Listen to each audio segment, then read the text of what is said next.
Hey guys, Brian from Willie's Marine here. Today we're going to be talking about your RGB lighting on your Premier and Barletta pontoons. Fun little accessory that you can play around with on your boat. First thing you're going to want to do is make sure that your courtesy light accessory button is on your dash so that it actually provides power to those RGB lightings. From that point, you're going to press your RGB lighting button once and that'll bring the lights on. From here, if you turn the dial left or right, you will be able to select what color you want throughout the RGB spectrum.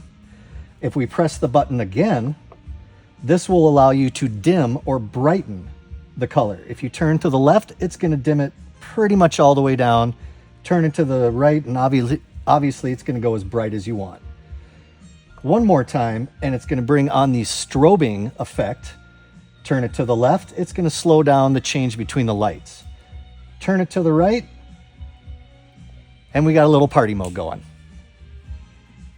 To finish, just turn it off again by pressing it once to stop the lights from moving, and then holding it down for another second to just turn it off.